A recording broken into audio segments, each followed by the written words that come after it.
And so when we talk about the vortex, what we really want, like everyone, to find a way of experiencing is your vortex, no matter who you are, will take you in at one time or another every single day.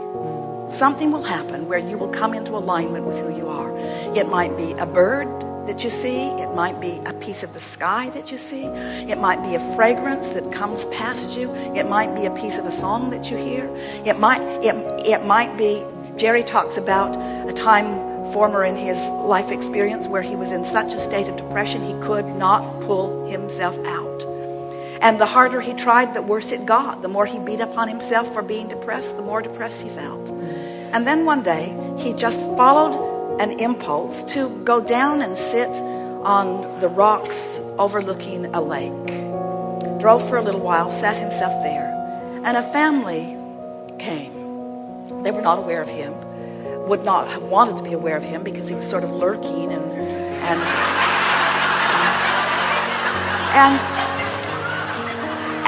and they just proceeded on their happy day.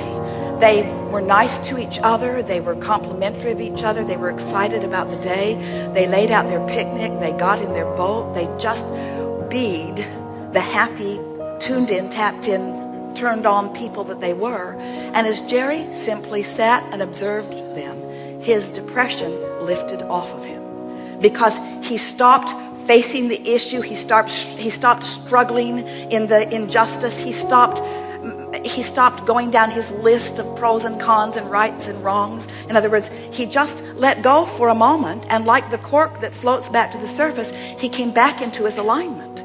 So what we are really encouraging relative to things that are this big and this deep and this prevalent and this important, you got to pull out the big guns. You got to pull out all the stops for it, which means you got to be in the vortex before you even contemplate it. You got to be in tune with who you are before you even contemplate it. And when you are, you're seeing the world through the eyes of Source. And when you're seeing the world through the eyes of Source, if a child is learning to walk and walks into your room and isn't very good at it and falls down, you don't say, "Get up, you little dummy."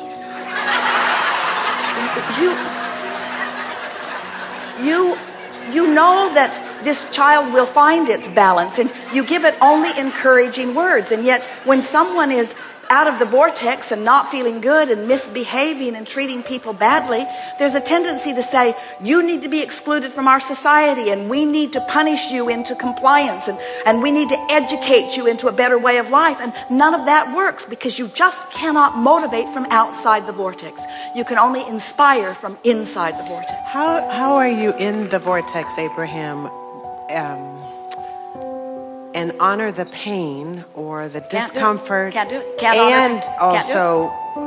do it. Can't honor pain. Okay. Pain and joy are very different frequencies. But isn't it bypassing? Is it bypassing to focus on the bird or the cat without acknowledging what happens? The emotion. Here's what happens as you take the subject that is bothering you the most out of the equation just for a moment by saying, "Can't do anything about it anyway. I can't change all these people. I can't fix it. I can't fix it if I want to. I can't do it this red hot minute anyway. Yeah. What I really want is alignment. What I really want for them is alignment. What I'm really wanting is to feel my own alignment."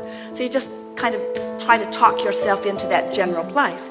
But then, if you will meditate and quiet your mind, when you stop thought, you stop resistant thought. When you stop resistant thought, your vibration raises. Yes. When your vibration raises, you come back into the subject at that different perspective, you see. So what happens is, as little by little, you allow the vortex to train you to that higher frequency, two things begin to happen right away. The first thing that happens is, fewer of those people that were behaving in that way have access to you because it's not as active in your vibration. Yes.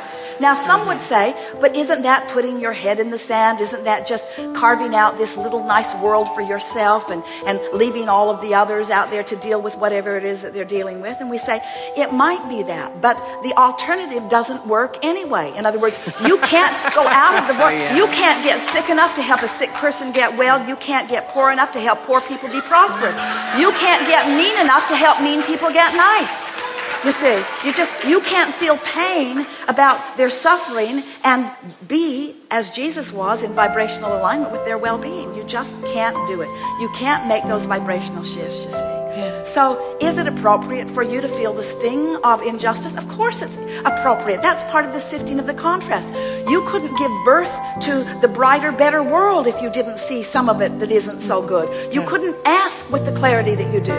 But there are millions of people, there are billions of people that are sifting through the contrast who are asking, who are putting the rocket into their vortex, and Source is answering, who are depriving themselves of the very answers that they seek because they are so focused upon the problem, you see. And so little by little you come into alignment. Little by little you allow the vortex to train you until it just feels natural for you to feel good. And then, as we started to say, two things happen. You see less of it, and when you do see it, you are vibrationally prepared. When you do see it, you're seeing the world through the eyes of Source. You don't take it personally when someone is stupid. You don't take it personally when someone misbehaves. You don't take it personally because you know it's a vibrational thing that they don't have control of yet. Everyone wants to feel love. We promise you, everyone wants to feel good. They just don't know how to do it. And so it's just going to take more who are doing it unconditionally. Unconditional love says, I am in alignment with who I am regardless of the situation. But it's asking a lot of you to look at something that just yanks your chain and rings your bells in a very negative way, and to ask you to just turn the other cheek and be at one with it. That isn't what it is all about. It's about letting yourself see it, letting yourself feel it, let what you really want be born within you, and then tuning yourself to who you really are and to what you really want. And little by little, the world becomes a place that likes itself better. But we want to say this in a way that you can really feel it from us. And it's going to feel off to those who are so wanting to be of service to the world that you want to go out and feel their pain and wrap your arms around them and bring them home with you. We just want to remind you, Source energy, that which man calls God, is standing in the vortex welcoming them in. And even God doesn't leave the vortex.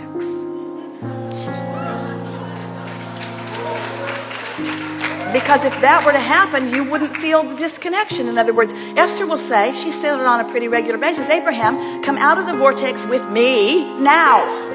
Because I don't like the separation and I can't get in, so you got to come out.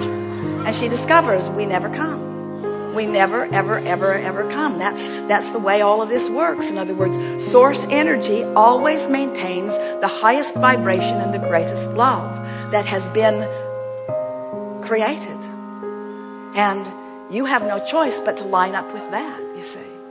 So when you look at it that way, when you realize that there are plenty of people who want to feel better than they do, and so in your attitude of wanting to help them, you step out of the vortex into your awareness of what's troubling them, into that frequency where you now no longer have connection to the resources of your Source. Yes. And now that's why you really feel the rage and anger at them, is because it's like, whether it's someone that you love who is struggling with something, or someone that you don't like at all who is struggling with something, as you observe them in their struggle, you feel negative emotion because you cannot stay in alignment with who you are as you observe their struggle.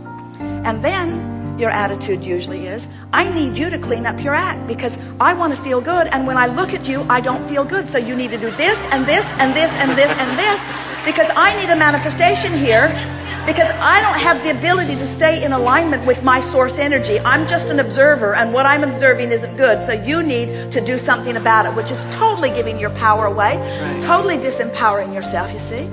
That what unconditional love is, I have the ability to tune myself into vibrational alignment with all that I am. I have the ability to love you. I have the ability to see you in your success, even when you're demonstrating your lack of it. Yes. I have the ability to see you well, even when you are currently sick. I have the ability because I practiced when you were asleep. I practiced when you weren't around. I practiced when it was easy. I practiced when I was in my treehouse. I practiced when I was watching the sunset. I practiced during my meditation. I practiced during the beautiful music. I practiced Yes, my alignment yes. with Source, and now I can unconditionally offer this love of Source. I got it. Oh, thank you. Yes. Yes.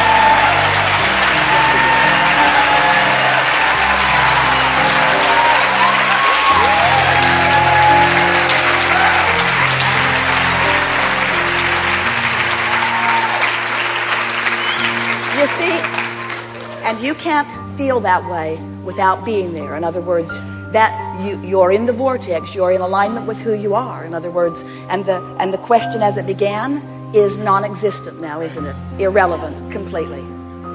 Very good. Now what?